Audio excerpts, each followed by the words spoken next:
Ayo berikan tepuk tangan dulu yang paling meriah bagi Tuhan. Silakan duduk Bapak Ibu Saudara yang kasih oleh Tuhan. Shalom. Puji Tuhan ya. Saudara bersuka cita? Oh iya dong. Kalau Paskah tuh harus bersuka cita saudara. Karena Paskah bicara tentang apa? Merayakan kemenangannya. Merayakan kedahsyatannya. Merayakan kuasanya saudara. Kenapa? Karena Yesus sudah bangkit. Bilang samping kanan kirinya, gak mati. Gak mati. Dia bangkit. Kabar baik buat kita, tapi kabar buruk buat simbolis. Tapi kabar baik buat kita, saudara. Nah untuk itu, saudara, kenapa sih bicara tentang Paskah, bicara tentang kebangkitan, bicara tentang kuasanya, bicara tentang kemenangannya, kita harus rayakan dengan penuh sukacita. Karena dia telah menang, saudara. Amin.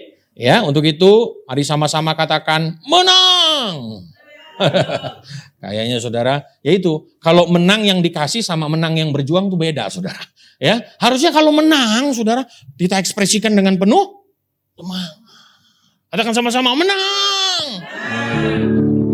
Coba kita hidup kala itu jadi murid-muridnya, saudara. Bayangkan di tengah kekalutan, mereka nggak tahu lagi. Ya, figur yang selama ini kita ikutin, koit. Tapi waktu mereka mendengar dari para wanita. Hebat ya saudara. Alkitab tuh kita tuh hebat banget saudara ya. Ada kalanya dia meninggikan para lelaki-lelaki yang luar biasa. Tapi mereka gak pernah lupa saudara. Bahwa yang pertama kali mendengar berita tentang kebangkitan Yesus itu adalah para wanita. Bahkan saudara dikatakan para wanita dikatakan sebagai penolong buat para pria. Di pria-pria jangan sombong. Ya.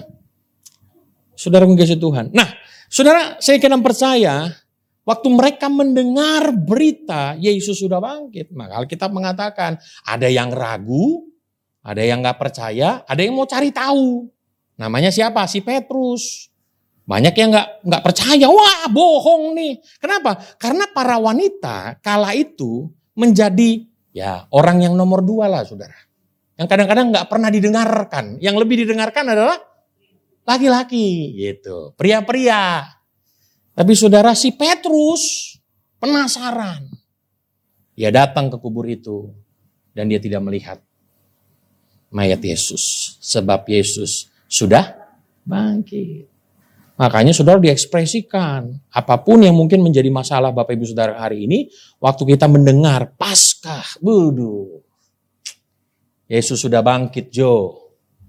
Yesus sudah menang Jo. Amin. Ya, dia gak betah saudara Tuhan. Tidur 3 hari 2 malam di situ saudara. Dia bangkit dari antara kematian. Untuk memberitakan kepada semua para pengikutnya. Murid-muridnya. Hai murid-muridku. Aku bangkit.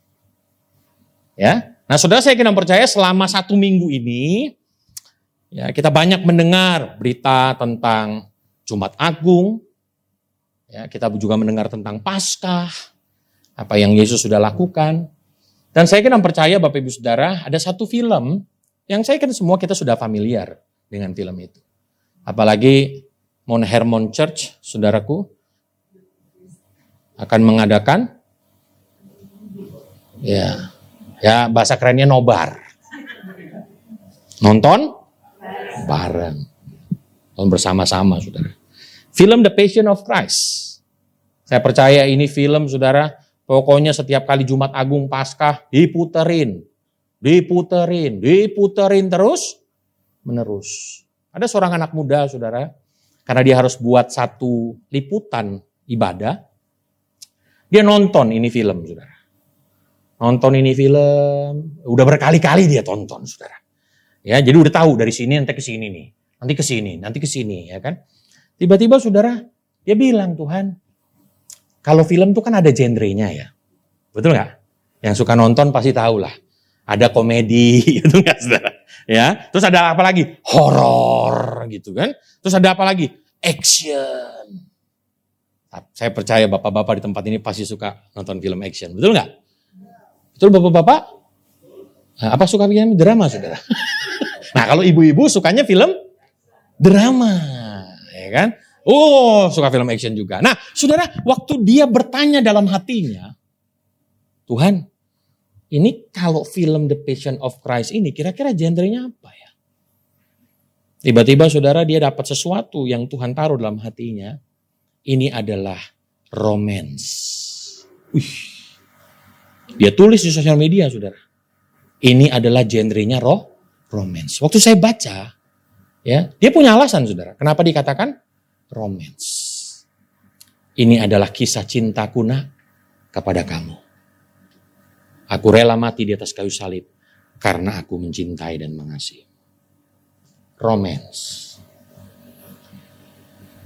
Ya, jadi saudara bicara tentang Jumat Agung, bicara tentang kematian Yesus, sudahlah. Kita yakin dan percaya dia lakukan itu semua karena dia mengasihi saudara dan saya. Amin. Tapi kabar baiknya saudara, dia sudah bangkit. Kubur kosong membuktikan dia, sebab dia hidup. Pakai tepuk tangan. Ada hari sebab dia hidup. Ku tak gentar karena ku tahu dia pegang hari esok. Hidup jadi kepercayaan yang lain, saudara. Saya nggak tahu Tuhannya. Tapi kepercayaan yang kita yakini, dia hidup. Berarti kita menyembah Tuhan yang hidup. Kenapa dia harus datang menjadi manusia, saudara? Karena yang mau ditebus, manusia. Betul nggak? Kalau kita nih, mau tolong semut, mau masuk ke jurang api, saudara. Jalan satu-satunya jadi semut. Supaya bisa ngomong tuh sama semut, mut. Di depan sana ada jurang. Coba saudara, dalam keadaan manusia, saudara berkata, semut, jangan ke situ. Maka semut akan berkata, orang, apa ini kah? Dan orang lain akan berkata, gila juga nih orang, ngomong sama semut. Walaupun kita bisa nyanyi, semut kecil. Udah jangan diterusin saudara, jangan diterusin. Itu bukan lagu rohani kok saudara. Nah, makanya yang ditebus adalah manusia. Yesus harus datang menjadi manusia. Ada banyak manusia, tapi tidak bisa menebus kita. Kenapa? Karena hanya yang kudus, yang tidak berdosalah, yang bisa menebus manusia berdosa. Alkitab sudah berkata, semua manusia telah berbuat dosa dan telah kehilangan kemuliaan. Berarti tidak ada satu manusia pun yang memenuhi kriteria selain daripada Yesus. Makanya dalam kemanusiaannya, saudara, dia mati di atas kayu salib. Benar-benar mati? Nah nih, benar-benar mati nggak? Iya dong, sepakat ya? Benar-benar mati. Tapi yang luar biasa, dia tidak mati. Tapi dia bangkit. Makanya hari ini kita akan sama-sama belajar tentang He is risen. Atau Yesus bangkit. Kita buka sama-sama Alkitab kita, di sana ada. Ya, nanti kalau Bapak Ibu Saudara mau baca dari Lukas pasal 24 ayat 1 Saudara. Sampai ayat yang terakhir, tapi saya kutip Lukas pasal 24 ayat 5b sampai 6a. Ya, kisahnya para wanita datang untuk melihat, menjenguk. Kalau bahasa sekarang apa? Nyekar. Gitu ya. Datang saudara ke kubur Yesus. Nah, apa yang terjadi waktu mereka sampai ke kubur itu, mereka tidak menemukan. Dan terjadi yang namanya dialog. Ya. Dialognya begini, mengapa kamu mencari dia yang hidup di antara orang mati? Ia tidak ada di sini sebab ia telah bangkit. Ia tidak ada di sini sebab ia telah bangkit. Dari hal ini kita bisa melihat bahwa kematian Yesus itu berbicara mengenai kasihnya kepada kita yang berdosa. Namun kebangkitannya berbicara mengenai kuasanya kepada kita yang percaya. Sekali lagi saudara, kematian Yesus berbicara mengenai apa? kasihnya. Saudara bayangkan, saudara, ekspresi Tuhan Yesus mengasihi saudara adalah mati di atas kayu salib. Nah, yang jadi pertanyaan, apa ekspresi kita mengasihi Tuhan? Nggak usah jauh-jauh lah. Kalau memuji Tuhan penuh dengan semangat. Itu ekspresi kita. Kalau dengar firman Tuhan, semangat. Nggak sesuai dengan ekspresi saudara. Semangat. Datang ke gereja, ibadah. Itu adalah ekspresi kita mengasihi dan mencintai Tuhan. Ada banyak ekspresi yang kita bisa lakukan. Kalau worship leader berkata, mari kita mengangkat kedua tangan kita.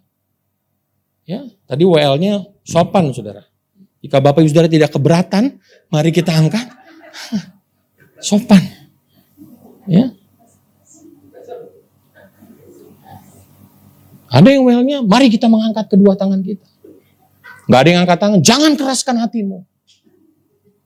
Kalau engkau tidak angkat tangan, Tuhan yang akan turun tangan. Bayangkan saudara. Ya, membuat kita jadi kadang-kadang takut. Tapi saudara bicara tentang kematian, itu adalah ekspresi Tuhan mengasihi saudara dan saya. Dia buktikan.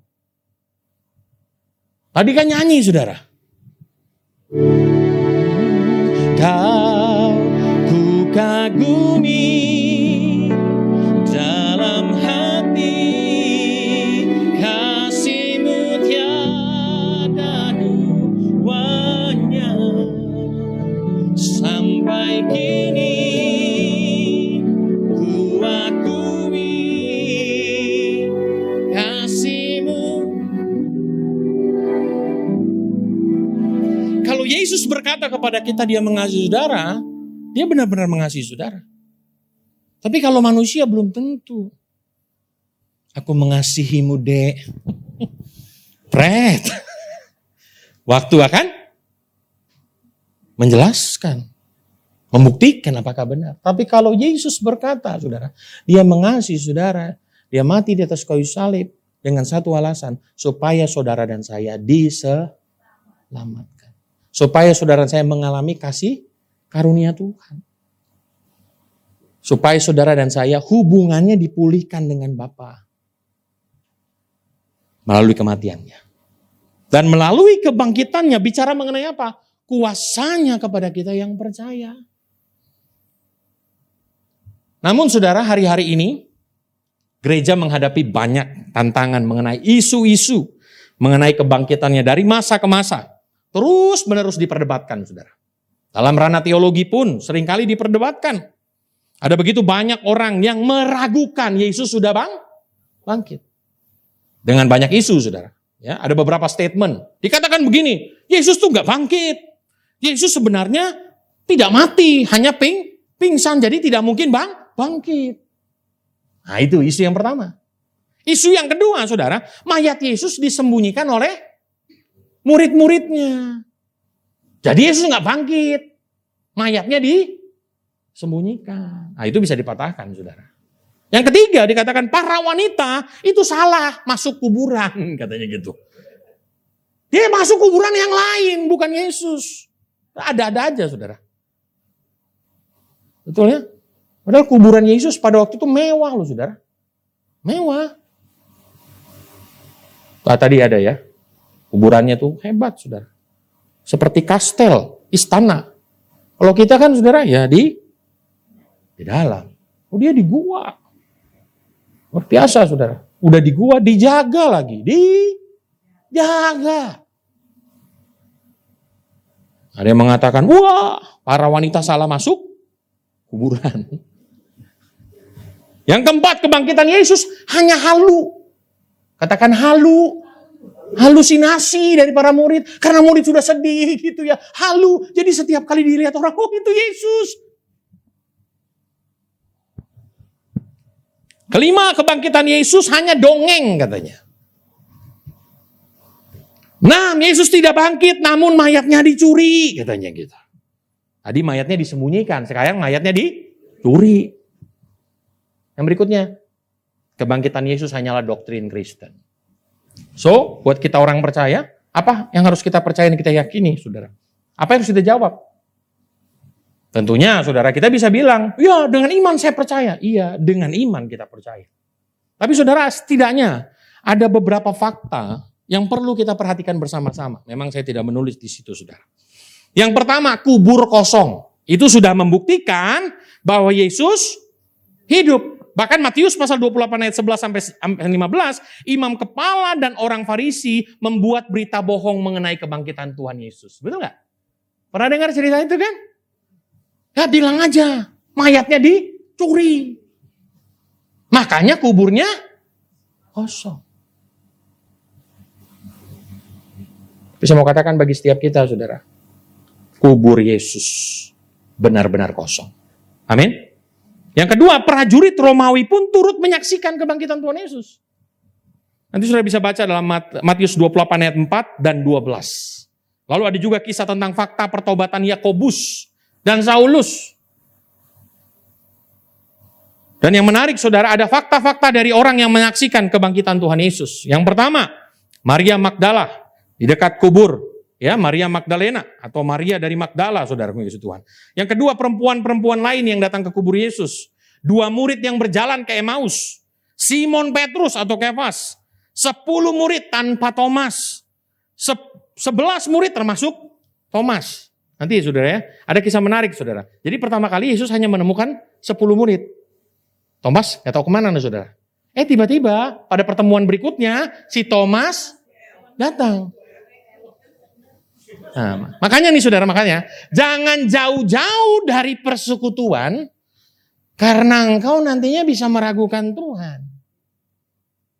Entah kenapa si Thomas, bukan Thomas ini saudara, Thomas ini luar biasa saudara. Ya. Entah kenapa tiba-tiba dari pertemuan si Thomas pergi entah kemana. Alkitab mencatat nggak ada Thomas.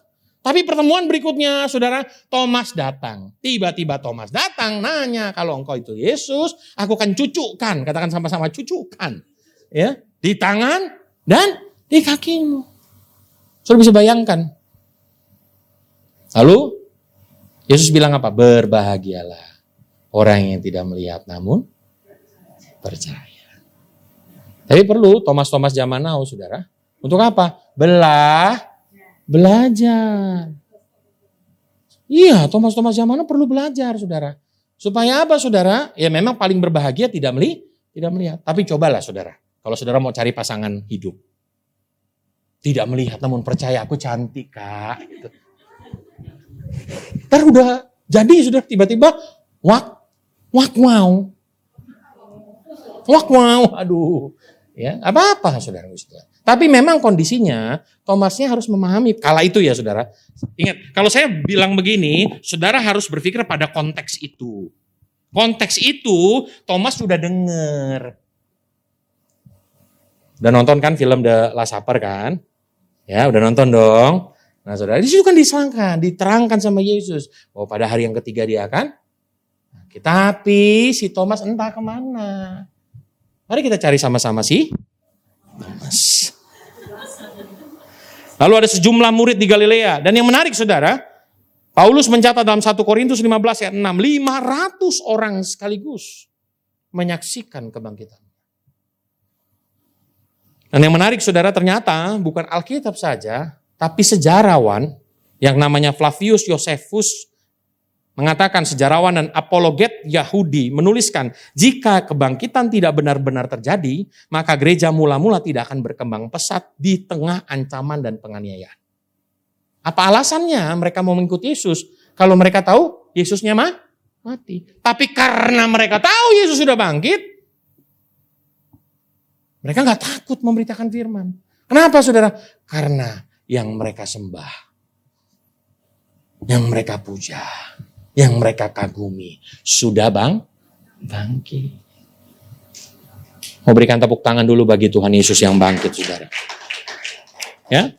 Nah, untuk itu saudaraku Yesus Tuhan, setelah kita memahami dan mengetahui hal ini, jangan ada lagi keraguan. Apakah Yesus benar-benar bangkit? Bilang samping kanan kirinya, dia bangkit. Aduh, dia bangkit. Dia bangkit.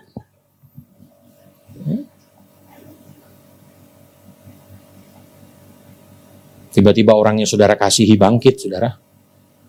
Ya pasti saudara pertama kali takut dong. Bangkit. Betul nggak? Tapi kalau benar-benar yang kita kasihi. Saya waktu mama saya meninggal, saudara. Saya ingat sekali. Saya masih sekolah. Di sekolah itu, saudara, kami lagi belajar bahasa Inggris. Mengungkapkan bela sungkawa bagi orang yang sedang berduka. Bayangin, saudara. Tiba-tiba kelas saya diketok.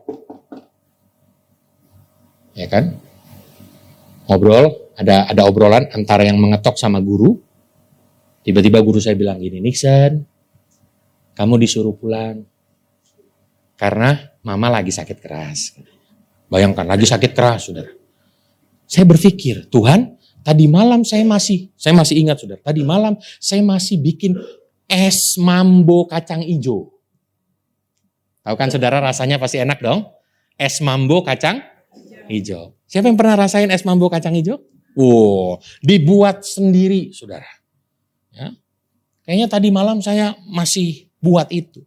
Tiba-tiba saya datang, dapat informasi gitu, saya pulang ke rumah. Ternyata mama saya sudah meninggal. Sudah tahu meninggal ya? Nah, karena waktu itu belum ada handphone, jadi saya harus memberikan kabar kepada saudara-saudara saya. Ya. Nah, saudara, saya harus pergi ke daerah Selipi. Rumah saya waktu itu di Pondokopi. Saya harus pergi ke Selipi.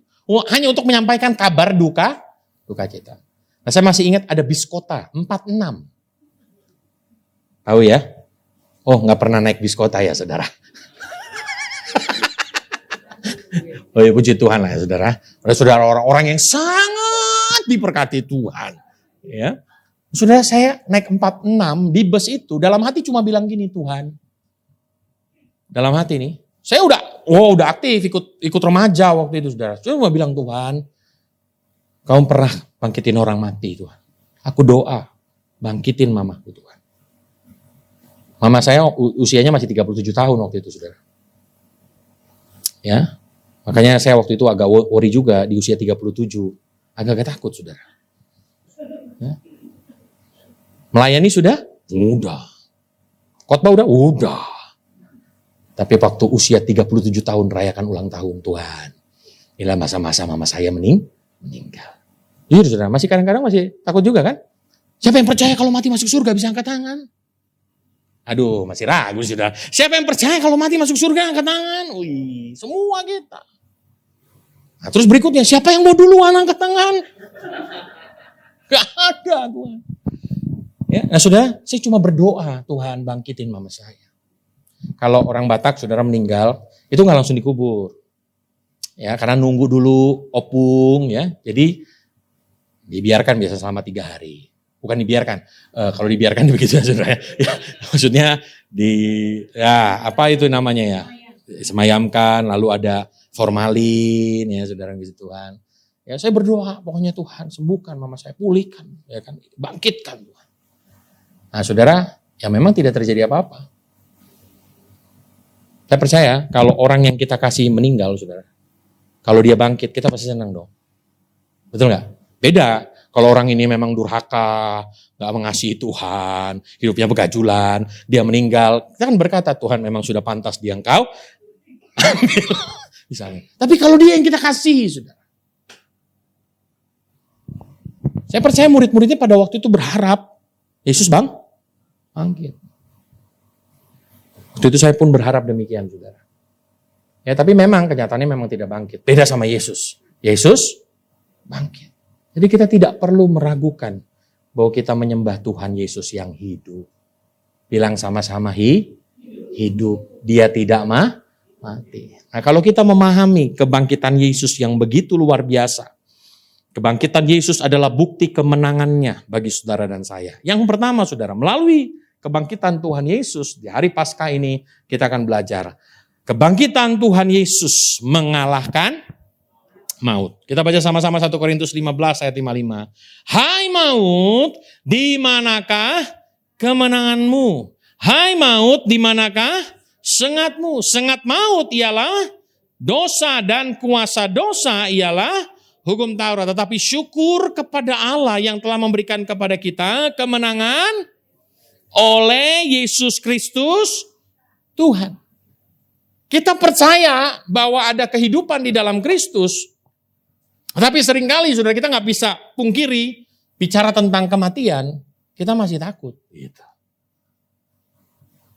Nah, kebangkitan Yesus mendeklarasikan buat kita bahwa dia telah mengalahkan maut. Maut bicara tentang apa sih saudara? Kebinasaan. Dia sudah tanggung untuk saudara dan saya, dan ketika dia bangkit saudara, dia mengatakan, maut di manakah sengatmu? Orang pada waktu itu mungkin takut dengan yang namanya kematian. Tetapi kalau kita percaya di dalam Kristus ada kebangkitan, maka kita bisa berkata seperti Paulus berkata, bagiku mati adalah, hidup adalah Kristus, mati adalah keuntungan. Murid-muridnya pada waktu itu takut saudara, dengan yang namanya kematian, maut. Tapi ketika mereka tahu Yesus bangkit, gak ada keraguan buat mereka. Mereka percaya bahwa di dalam Yesus ada kehidupan. Maut juga bicara tentang apa saudara? Kematian selama-lamanya. Tapi saya mau katakan bagi setiap kita saudara, Yesus bangkit untuk memberitahukan kepada kita bahwa di dalam kematian ada kehidupan di dalam dia. Kalau memberikan tepuk tangan yang bagi Tuhan.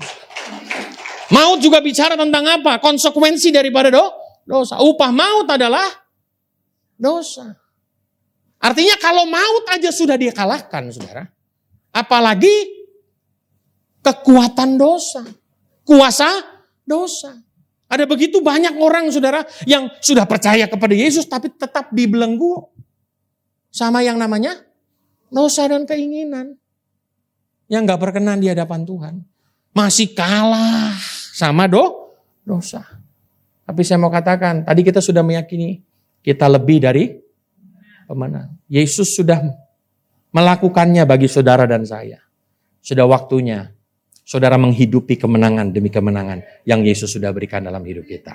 Amin saudara. Ya, untuk itu saudara jangan kalah dengan apa? Dengan kemalasan. Kadang-kadang malas baca Alkitab, tapi mau diberkah Tuhan. Malas memberi, tapi mau berlimpah. Malas melayani, tapi mau diberkati oleh Tuhan. Tapi saya akan percaya di tempat ini gak ada. Amin? Gak ada. Amin, gak ada? Gak ada yang ngaku Pak. Oh, yang gitu dong, saudara. Ya. Tapi saya mau katakan bagi setiap kita, Yesus bangkit mengalahkan maut. Kuasa dosa telah dikalahkan.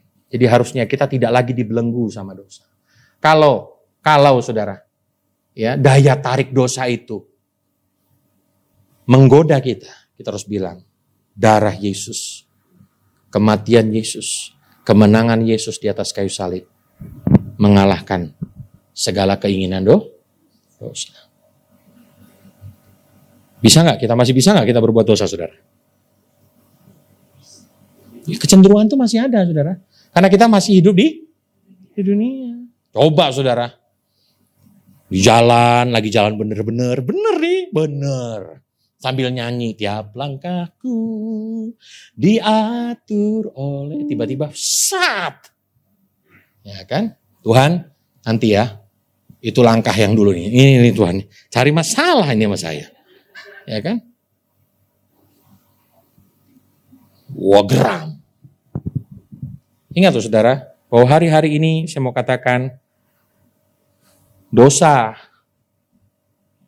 atau perbuatan iblis tidaklah hal-hal yang frontal. Ya, tapi kadang-kadang perbuatan iblis menggoda manusia dengan yang halus-halus. Betul nggak saudara? Ya? Kenyamanan. Itu halus nggak saudara? Halus.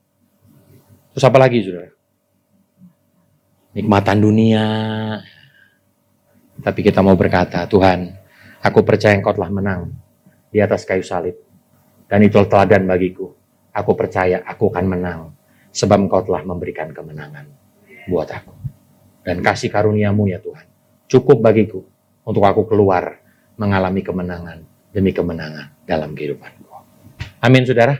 Ya, nah kalau kita udah punya kayak begini, saudara, sama seperti murid-muridnya, udah nggak takut lagi sama yang namanya maut, udah nggak takut lagi sama yang namanya kematian. Justru mereka berpikir kematian adalah sarana pertemuanku dengan Tuhan Yesus. Amin. Kok ngomongnya kematian sih, Pak? Ya, supaya kita nggak takut, saudara. Supaya kita percaya. Kalau yang kekal saja, dia sudah tanggungkan untuk saudara saya. Apalagi kebutuhan saudara selama saudara hidup di muka bumi ini. Amin. Itu yang pertama, mengalahkan maut, saudara. Yang kedua, memberikan harapan. Katakan sama-sama harapan. Ayo kita baca 1 Korintus 15 ayat 17, 2-3 ya. Dan jika Kristus tidak dibangkitkan, maka sia-sialah kepercayaan kamu dan kamu masih hidup dalam dosamu. 14. Tetapi andai kata Kristus tidak dibangkitkan, maka sia-sialah pemberitaan kami dan sia-sia juga kepercayaan kamu. Dari ayat ini berbicara bahwa inti dari pemberitaan firman Tuhan itu adalah kematian dan kebangkitan Tuhan Yesus. Dan yang kedua, tidak sia-sia iman percaya kita di dalam Tuhan Yesus, saudara. Jujur, waktu kita menjadi pengikut Kristus, ada saja orang-orang yang kadang-kadang tidak suka. Ada yang kadang-kadang membuat kita jadi, bener gak sih ya yang aku ikutin ini? Bener gak ya Tuhan itu ya? Yang membuat kita jadi ragu, saudara. Tapi saya percaya iman percayamu kepada Tuhan tidak akan pernah sia-sia. Dan tindakan kita, perbuatan kita yang didasari oleh iman juga tidak akan sia-sia. Di mana ada kebangkitan dari kematian, pasti ada kehidupan. Di mana ada kehidupan, pasti ada pengharapan. Hanya orang-orang hidup, saudara, yang bisa melihat pengharapan. Kalau orang sudah mati, ya nggak bisa. Jadi yang kedua, saudara, Yesus bangkit untuk memberikan harapan buat kita.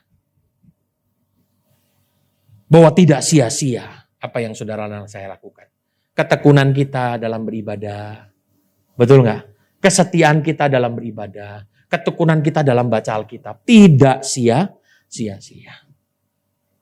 Yang ketiga, saudara, bukan saja berbicara tentang memberikan harapan. Yang ketiga, kebangkitan Kristus atau kebangkitan Yesus menyatakan perkataan-perkataannya ya dan amin, atau menggenapi janjinya. Matius pasal 28 ayat 6 dikatakan begini. Ia tidak ada di sini sebab ia telah bangkit sama seperti yang telah dikatakannya. Mari lihatlah tempat ia berbaring. Jadi yang ketiga, saudara, kebangkitan Yesus menyatakan bahwa apa yang dia perkatakan, janji-janjinya ya dan amin. Seberapa banyak kita yang percaya ada begitu banyak janji Tuhan di dalam Alkitab, saudara? Betul nggak? Ya, ada begitu banyak janji Tuhan dalam Alkitab. Dan saya kira percaya kalau dia yang berjanji, dia tidak akan ingkari.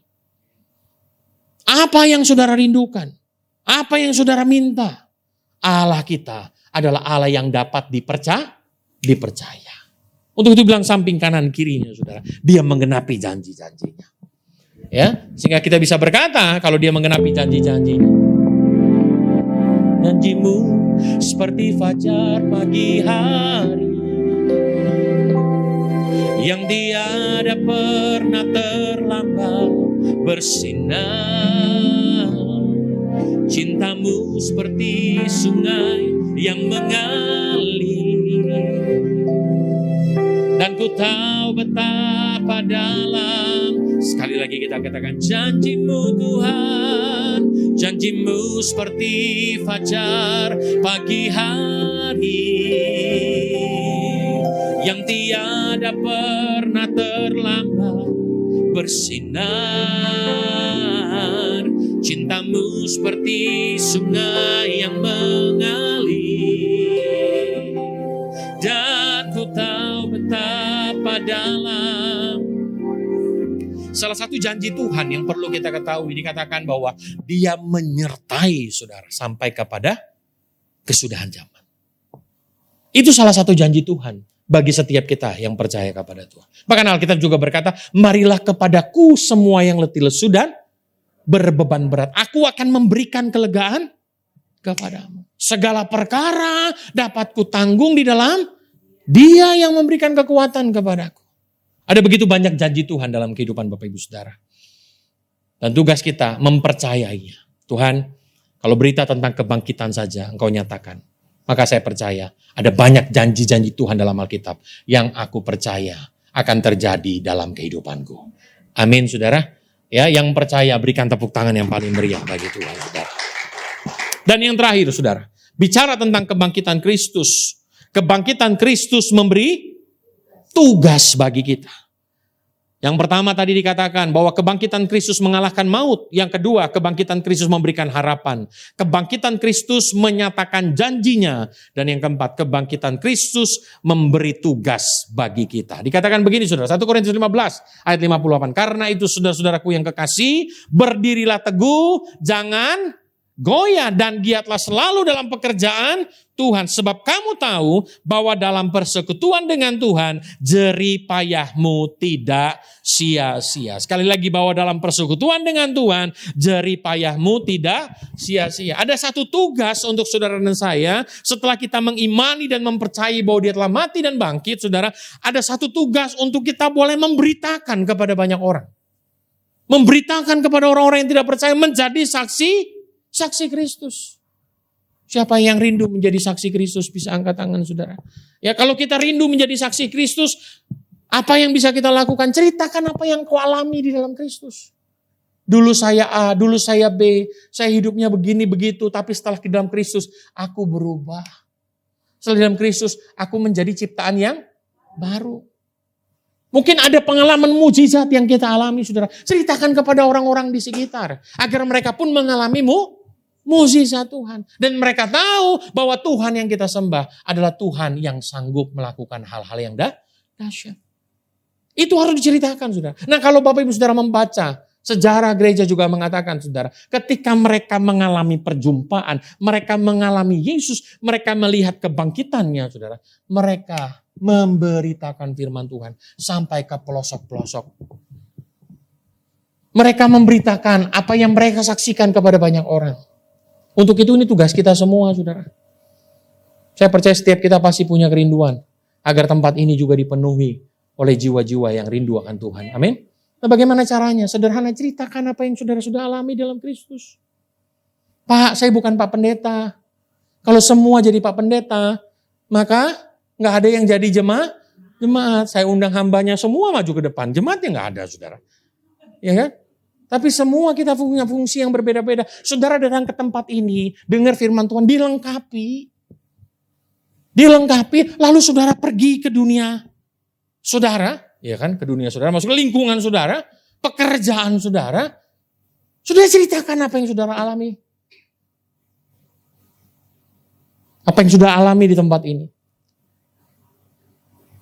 Saya, saudara, setiap kali kau ditanya gitu ya, khotbah di mana? Ratu Plaza misalnya. Wih, bukan hebat saudara. Mallnya gimana? Maksudnya mallnya kan pernah tutup saudara ya. Sepi. Wah, saya coba cerita. Sekarang beda bro. Lo datang ke situ udah beda. Ah serius. Ya kan? Kadang-kadang kan gitu kan. Ya udah datang aja. Lihat. Saksikan. Ceritakan. Betul gak? Yang paling efektif adalah saudara ceritakan apa yang saudara alami. Itu aja sederhananya. Saudara makan bakso, enak. Ceritain aja. Enak di situ loh. Gak usah jauh-jauh saudara. Jadi apa yang kita alami? Pengampunan yang saudara terima. Mujizat yang saudara alami. Perlindungan Tuhan sampai hari ini. Adalah bukti bahwa Tuhan kita itu luar biasa. Amin. Ya. Dan kita bisa ceritakan bagi orang. Karena tugas kita adalah menjadi saksi Kristus, saudara. Agar setiap orang mengaku bahwa Yesus adalah Tuhan. Setiap lutut akan bertelut, setiap lidah akan mengaku bahwa Yesus Kristus adalah Tuhan. So, yang terakhir dikatakan begini, saudara. Jangan ragu dengan kebangkitannya. Alkitab mengatakannya. Orang lain menyaksikannya. Fakta meyakinkannya. Yesus bangkit dan hidup. Kubur kosong membuktikan dia hidup. Mari kita alami kuasa kebangkitannya di hari Paskah ini, saudara. Supaya setiap kita benar-benar mengalami dia.